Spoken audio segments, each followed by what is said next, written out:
Moi, cette année, j'ai vu dans Haggadah, c'est comme si, quand j'ai lu par exemple ce qu'on a lu à Pessah, à Shabbat,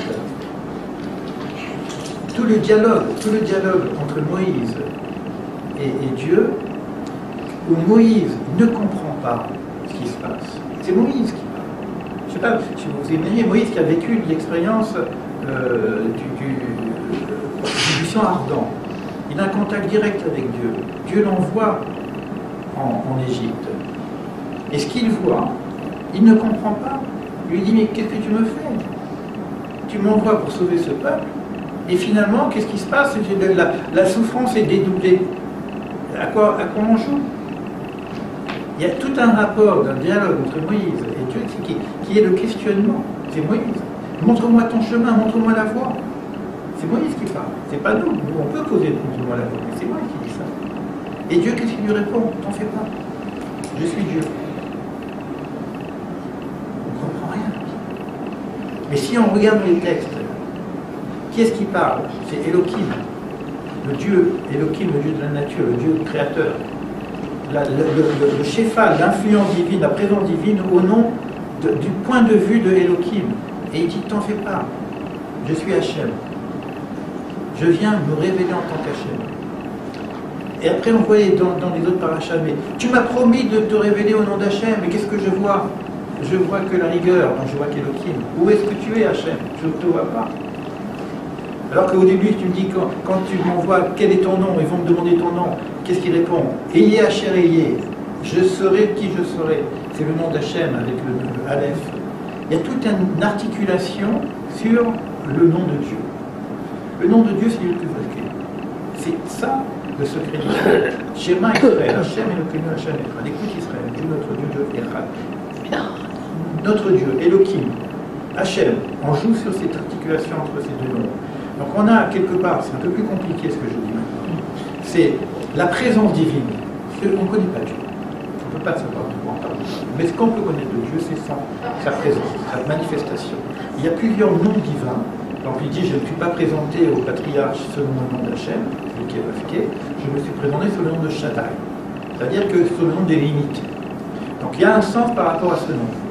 La façon dont Dieu se présente au monde. Quand il y a une catastrophe, il y a un influx divin particulier.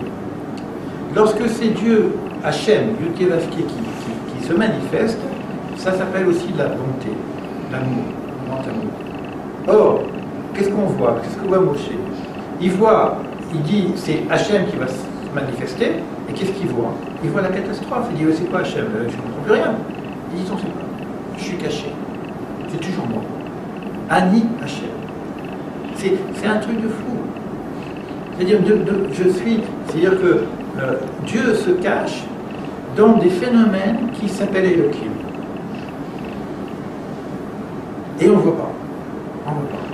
Et tout le problème va être pour nous de construire la présence divine du nom de Dieu.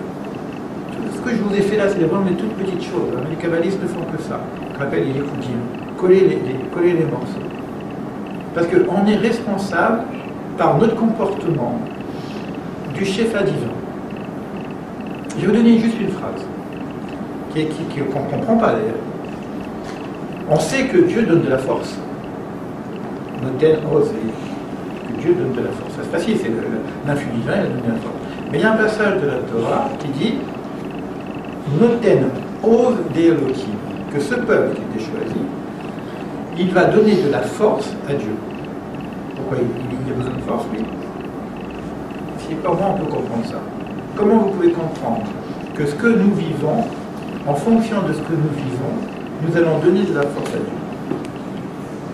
Alors le texte explique que l'influx divin dépend du comportement humain. C'est-à-dire que l'influx, il y a une bénédiction totale en haut, ce qu'on appelle la bracha. Bracha, c'est une grande piscine. Il y a des tuyaux, et en bas, il y a des robinets. Ben, si je laisse le robinet fermé, c'est moi qui ouvre ferme le robinet. D'accord? Et si dans les tuyaux, je mets du khametz, je bouche les trucs, ben, ça ne descend pas.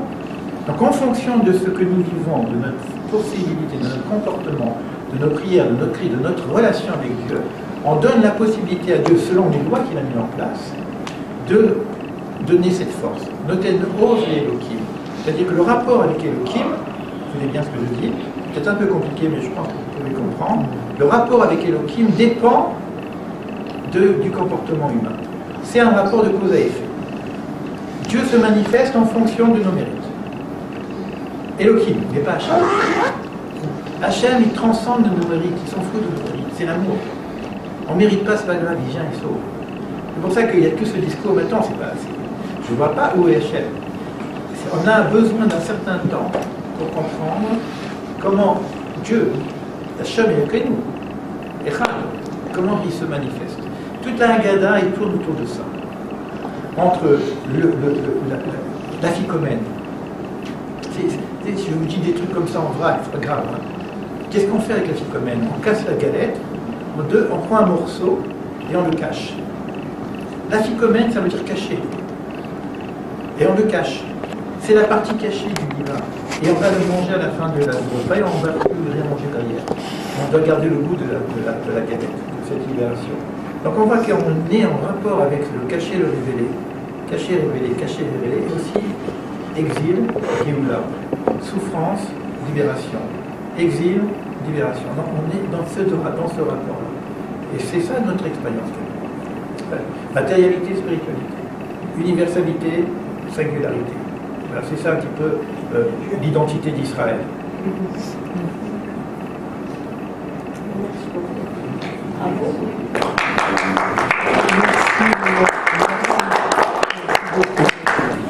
Faut pas non plus livre francisé, quoi.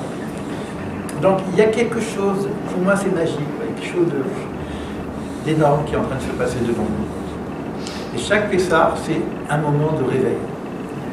Chaque Pessah, on vient de dire, réveille-toi. Réveillez-vous. Réveillons-nous. Réveillez-vous. Bah oui, ils disent réveillez-vous, mais c'est parce qu'ils se disent témoins. Mais si vous regardez le texte, le mot témoin, c'est dans la Bible.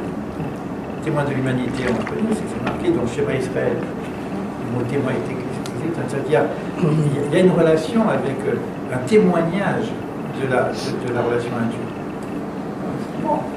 Alors chacun avec... On va prendre un petit peu le café, le thé. Oui, tout à fait.